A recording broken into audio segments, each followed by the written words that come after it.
You're watching 48 Fastcast. Good Friday afternoon, everyone. I'm Liz Hurley. Thanks for joining us with this 48 Fastcast. Trinity United Methodist Church in Huntsville has responded to a series of lawsuits over its hiring of a man who is now charged with sexually abusing children at its daycare. The church and 3 women who worked at that daycare are now being sued in the wake of Cameron White's arrest. Attorneys for Trinity and those 3 women have now filed responses to those lawsuits. All are now saying that White's alleged crimes were unforeseeable and church leaders performed reasonable screening and vetting in hiring him. It also claims that the plaintiffs are reaching in their lawsuit and making claims not backed up by evidence. Be sure to tune in to our evening newscasts as we break down the latest in this ongoing case. The dream of putting an American back on the moon, it's going to have to wait a little while longer. NASA taking a step back in order to make sure that it can move forward. Currently, the Artemis II rocket is in the vehicle assembly building at the Kennedy Space Center under repair for a helium leak, and it won't fly until at least April. Today, NASA Administrator Jared Isaacman announced that the following mission, Artemis III, designed to land on the moon, actually won't. It will be a mission to test moon landing systems using 2 commercially acquired human landers.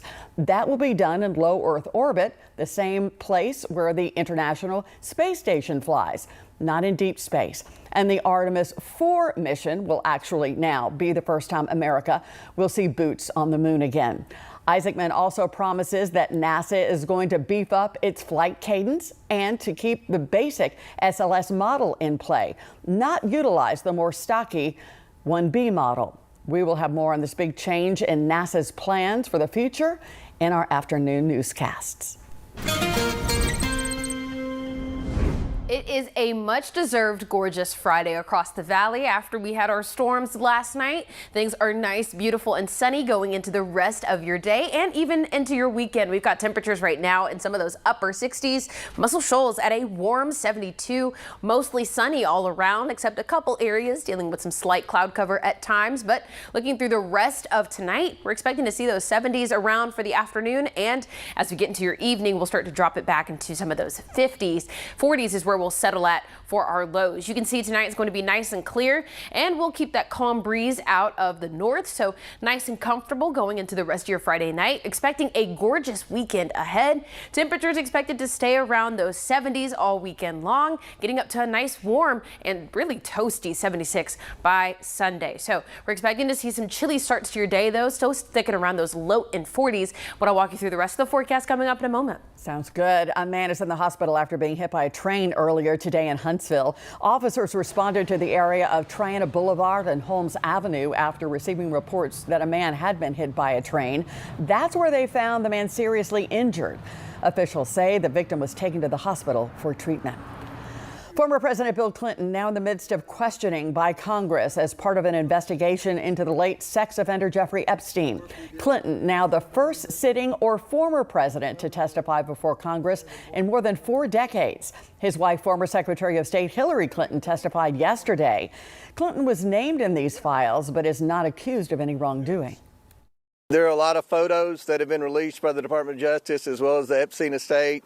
There are a lot of email correspondence that included President Clinton. We know President Clinton had, and Secretary Clinton confirmed this yesterday, Jeffrey Epstein was in the White House 17 times while Bill Clinton was president. We know that Bill Clinton flew on Jeffrey Epstein's plane at least 27 times. Be at war. Hillary Clinton denied having any knowledge of Epstein's criminal activities during her deposition. Sports fans from across the area making their way to Huntsville for a weekend of festivities. We'll go over the economic impacts from these events coming up next.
Hundreds of fans are making their way to the Rocket City for two big tournaments this weekend. Event leaders say the Huntsville Spring Shootout and the 2026 Southeastern Swimming Short Course Championship will bring in plenty of revenue to the city.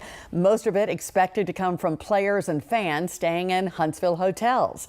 With more than a dozen teams taking part in this weekend's festivities, leaders with the Huntsville Sports Commission say it's a big weekend for sports throughout the city. Obviously, economic impact is one of the reasons the Sports Commission exists. We want to bring people into town, especially to stay in our hotels on the weekend. We want people to know all the great sporting facilities we have. We want to tell everybody in the United States about Huntsville, really in the world, and come here and see what we've got. The Huntsville Shootout will see 3 games running at the same time, giving fans the opportunity to catch multiple games throughout the day. Now, your first alert weather forecast with Jada Russell. Like I mentioned, nice and comfortable afternoon going into Friday, and then what we'll see throughout this weekend, more of those 70s around. So right now it is nice and clear. A couple areas may be seeing some leftover cloud cover that's making its way east, but for the most part, we're expecting to see a nice and clear night ahead. Like I mentioned earlier, we'll see 70s for a couple of areas before dropping it into some of those upper end 50s, and we'll see the 40s as we get to those overnight hours right around 10 p.m. or so. So if you have any late night plans, maybe just a touch cooler outside as you get out, so you may want to consider keeping a light jacket just in case. But going into those overnight hours, we're going to drop into the 40s, and each of our mornings are going to start out in these low end 40s for the next few days until we get to the start of the work week, where we start to see some of those 50s getting back into that forecast for the lows.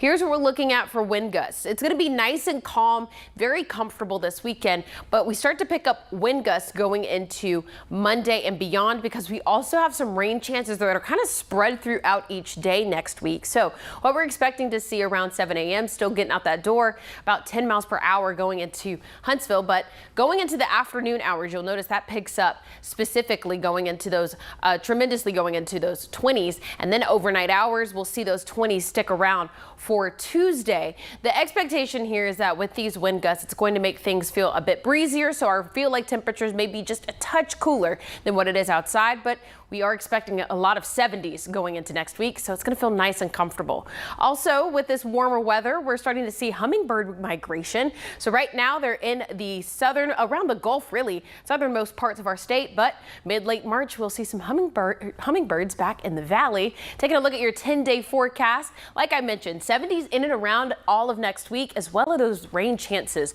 Each day looks like we're going to see a sprinkle or so, kind of feeling like that late spring, early summer weather. Looking ahead to next Friday, expecting some more storms out of next weekend. Temperatures should be in those upper 70s. Some folks may even tap out to 80. Absolutely beautiful. Thank you so much. That'll do it for today's 48 Fastcast. We will be back online in just a few minutes with Before the 4, hosted by AJ Wiest. Then you can join us when we hit the air on WAFF 48 today at 4, 5, 6, and 10. I'm Liz Hurley. Thanks for watching on this Friday. Have a great one, a great weekend. We'll see you in a bit.